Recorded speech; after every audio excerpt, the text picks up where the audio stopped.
Presten atención a las imágenes y sobre todo al audio.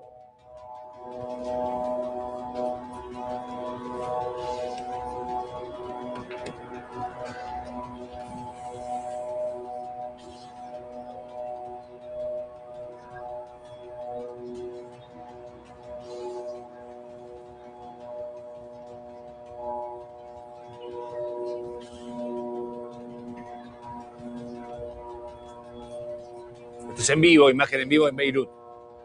Estamos viendo imágenes en vivo de Beirut. Ahí atrás se ven las explosiones. También Gaby Astrosky nos está escuchando, tiene información también sobre esto. Gabriel. Carlos, evidentemente sí, continúan los ataques del ejército israelí sobre Beirut, más precisamente sobre la Dahia. La Dahia es el barrio, uno de los tantos barrios de la capital libanesa, de Beirut, que están totalmente tomados por la organización terrorista Hezbollah. Quiero decir, no solamente donde se esconden los terroristas, sino también donde operan los cuarteles centrales, donde operan los bancos que suelen recibir el dinero que financia las operaciones de Hezbollah y que vienen directamente desde Irán. La Dahia es como, te diría, el punto neurálgico. Es el mismo lugar en el cual fue eliminado el ex secretario de Hezbollah en el 2024, Hassan Nasrallah, que justamente operaba en esa zona. ¿Están continuando? Sí, están continuando y es una decisión de parte del ejército israelí que hasta que Hezbollah no quede desarmado o no se rinda o no haya un compromiso real y concreto por parte del gobierno libanés de hacerse cargo ellos de cómo vaya a ser el desarme de Hezbollah y que Hezbollah deje de disparar misiles contra Israel, entonces el ejército israelí dice seguirá ingresando tanto de manera aérea como terrestre en el Líbano para seguir luchando contra la fuerza terrorista de Hezbollah, y esto es lo que estamos viendo, es definitivamente uno de los tantos ataques que está cometiendo contra el terrorismo de Hezbollah. Gaby, te quería preguntar, te habla Pablo Ponzone, ayer en horas tempranas se había planteado la posibilidad de que Israel haya eliminado a quien fuera el coordinador del ataque a la AMIA en la Argentina. Estoy hablando de Ahmad Baidi. ¿Qué novedades hay al respecto? Todavía no hay ninguna confirmación por parte de Israel y eso es lo que también llama la atención, Pablo. La realidad es que, vos sabés, cuando generalmente el ejército israelí realmente elimina a alguno de estos capos, tanto de Hezbollah o de Irán, o como pasaba también con Sinwar, por ejemplo, por parte de Hamas, lo primero que hace es reconocerlo. Cuando tiene confirmación real de que la operación se llevó a cabo y que llegó al éxito que se requería, directamente lo reconocen. Y hasta este momento, no solamente no lo reconocieron, sino que tampoco hubo un comunicado respecto de un operativo para eliminar a Ahmad Bahidi. Esto, la noticia, sabémoslo, por lo menos el rumor de la muerte de Bahidi salió de Irán, de fuerzas opositoras al régimen, por lo cual tampoco lo está comprobando el mismo régimen. Gaby, mientras vos hablás y nos explicás esto, que es seguramente muy importante para muchos en casa, porque habla de algo vinculado con la Argentina en forma directa.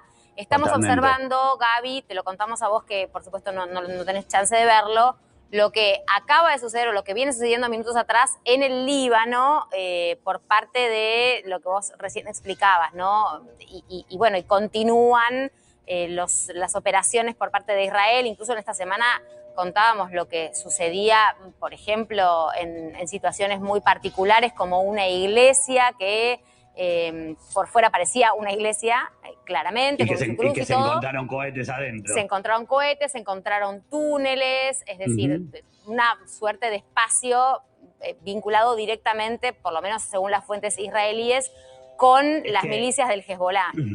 Es que, ¿sabes, Lu? Está buenísimo que digas esto, porque de alguna manera esto deja al descubierto, dibuja la manera que tiene, en este caso Hezbollah, o que tenía también Hamas en la Franja de Gaza, de operar. Quiero decir, en edificios que por fuera deberían ser o se ven como, en este caso, una iglesia, adentro lo que menos hay es un clima de santidad. Estamos hablando de edificios que deberían ser una iglesia y que escondían túneles, al igual que lo de la Franja de Gaza, y armamento, al igual que pasaba en la Franja de Gaza con hospitales o con escuelas o con casas de familia. Y seguro, eso es importante también decirlo porque también no nos podemos olvidar de la población civil que lamentablemente sufre las consecuencias porque hay cerca de 1 millón de personas desplazadas de esa zona, del sur del Líbano, gente que quizás, bueno, que claramente ha tenido que dejarlo todo, familias enteras que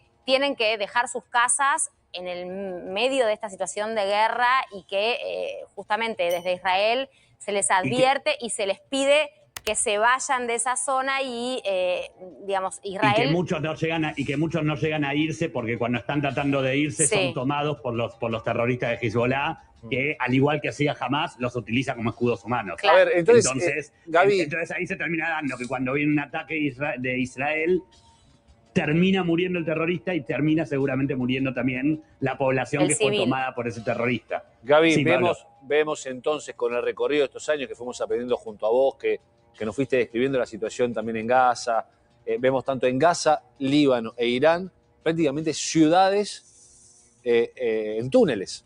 Sí. Y ahí es donde termina estando la fortaleza del sistema terrorista también, porque está permanentemente hablando de la eliminación del otro Estado, pero sobre estos túneles hay población civil, Claro. hay escuelas, Bueno, pero debajo Pablo, está el armamento. Claro, a ver. A ver cómo es eso.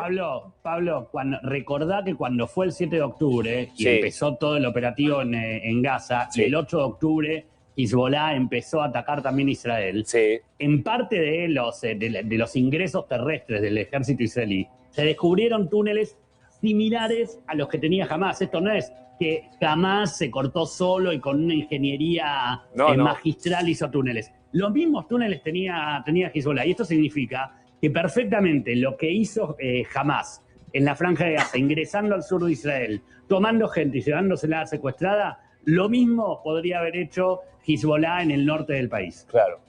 Entonces, y de hecho muchos de esos túneles fueron descubiertos y fueron explotados en el momento que entró el ejército. Te estoy hablando de finales del 23 y durante todo el 24. Pero ahora, evidentemente, el mismo operativo. Igualmente, Gaby, es evidente que la infraestructura de túneles todavía está funcionando. Digo, porque están enterrados en montaña. Realmente está por debajo de la montaña. ¿Cómo hace un misil para impactar ahí en ese lugar? Bueno, ahora seguramente nos lo van a explicar aquí. Exacto. A ver, y Willy esto me parece que lo va a poder explicar un poco mejor que yo, pero los túneles que tiene, el nivel de capa que tienen los túneles, tanto de Hamas como de Hezbollah, no son los mismos túneles que están abajo de montañas enteras que tiene Irán. Claro. Entiendo, Willy, decime si me equivoco. Gaby, gracias. Sí, seguimos con vos. Atención que la imagen que estamos viendo a la izquierda es en vivo. El audio que estamos escuchando son las sirenas que suenan allí. Mirá, prestemos atención, escuchá vos en casa. Esto es ahora el Líbano. En vivo estás viendo las imágenes. Pero bueno, vamos con Willy, que es el que de verdad sabe de este tema. ¿Cuál es la diferencia para atacar túneles, en estos casos como puede ser una montaña, un búnker, o en una escuela o en un lugar de superficie? Bueno, lo hemos visto especialmente en los primeros días de Epic Fury, cuando se atacaron los búnkeres donde estaban muchos de los máximos del régimen. Se utilizan bombas que son penetrantes, que son lanzadas de los B2 Spirit, de los aviones, de los más modernos aviones fantasma que tienen. ¿Qué es el negro ese con forma de murciélago? Hay varios, exactamente, que vienen de un viejo avión que se diseñó hace mucho tiempo, pero que finalmente son muy particulares porque no son detectados por los radares. Tiene la capacidad de llevar una enorme cantidad de carga de explosivos, de no ser detectado y de llevar estas bombas particulares, que son las GMB, las 57, 72, 29 distintas que se han estado tirando, que tienen una energía cinética en el momento que pegan en el concreto o en el terreno. Primero, físicamente, penetran hasta 60 metros de roca. En el camino van encontrando los espacios huecos y cuando encuentran los espacios huecos, finalmente detonan para que todo se implosione. Porque lo que decía Gaby recién, y respondiéndole a él también, lo que han construido son búnkers subterráneos, que no es lo mismo que los túneles que están en Gaza o los lugares que están hechos para escapar o para llevar armas o personas. Es más sencillo, digamos, no hay concreto, ¿no? No, y además estamos hablando de infraestructura en la que ellos tienen, que combinan fábricas que tienen armamento, que tienen alojamiento, como lo hemos sabido, de uranio, completamente. Que tienen no solamente la producción, sino que tenés que poder vivir, que tenés que poder tener aire, agua, son ciudades subterráneas. Sistema de ventilación. Exacto, hablas de un búnker preparado para resistir todo esto. Por eso se fueron diseñando y perfeccionando también tipo de bombas. Sin lugar a dudas. Hay un tema muy interesante. Willy Iglesias, si no es la persona que más sabe de armas en la Argentina, le pasa raspando. Nos había contado esta semana temas que tienen que ver con la inteligencia artificial. Que esta guerra que estamos contando no se podría llevar adelante sin la ayuda de inteligencia artificial y sobre todo de yo le decía Skynet esta semana, ahora lo vamos a hablar, Palantir. ¿Qué es Palantir? Palantir es la empresa que tiene el contrato más importante con el Departamento de Defensa de Estados Unidos. No es de ahora, ya desde hace 20 años. Sí. Este sistema ya lleva 7 años de desarrollo. Nosotros pensamos también, si bien en los últimos años empezamos a escuchar la inteligencia artificial y vemos la aplicación, no nos olvidemos que todo empieza a probarse especialmente en tiempos de guerra y en escenarios de guerra. Sí. Que finalmente vemos la puntita, digamos, que se termina de revelar cuando se empieza a masificar parte de lo que ellos venden. Porque lo venden a empresas, esta empresa le provee a Amazon. Es privada. Es totalmente privada. Ajá. No pertenece a los Estados Unidos. No. ¿Y esto es bueno o es malo? Bueno, esto pasa con todas las empresas de defensa en Estados Unidos. Sí. Son privadas. La enorme mayoría son empresas a las cuales vos no le podés pedir, siendo gobierno de Estados Unidos, o en el caso específicamente del Congreso, explicaciones de ciertas cosas. Porque es privado. Claro, pues si fueran del Estado, tenés otra injerencia. Claro. Y esto le pasa a General Dynamics, a las grandes empresas que fabrican los aviones, los barcos, los portaaviones, pero ahora el gran problema es que esto ya tiene autonomía. Y Palantir no solamente maneja, ahora lo están utilizando, es el sistema que capta toda la información y la administra.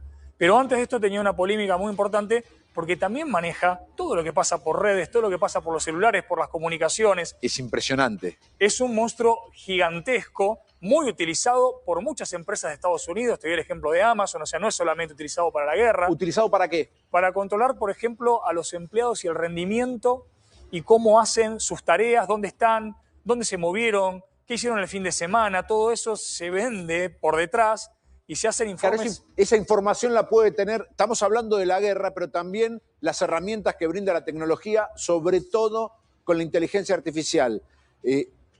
No vas a poder ser productivo en un mundo muy cercano si no incorporás inteligencia artificial a tu vida, sea el trabajo que fuere el que hagas, porque sos verdulero, vas a ser más eficiente si utilizás inteligencia artificial, y ni que hablar con estos temas. Pero me decís que un gerente de Amazon, con este programa lo que ve es qué movimiento hacen sus empleados y también quién es productivo y quién no, entre otras cosas. Estos sistemas que están usando muchas empresas grandes de Estados Unidos captan un montón de información que se vende, o sea, estamos hablando, esto también es un servicio que se está vendiendo, o sea, hablábamos que hace apenas menos de una semana, Tomás debe saber mejor que yo probablemente, pero 185 billones de dólares le sumaron de contratos a estas empresas también, o sea, los niveles, cuando hablamos de los números, es mucho más a veces de lo que se gasta en ciertas embarcaciones o en aviones, ahora es en inteligencia artificial. En las empresas se usa para encontrar cuál es el máximo rendimiento que podés sacar desde el empleado a un proceso, a un flujo de trabajo y cómo optimizarlo. El problema es que mucho de eso está siendo reemplazado porque el análisis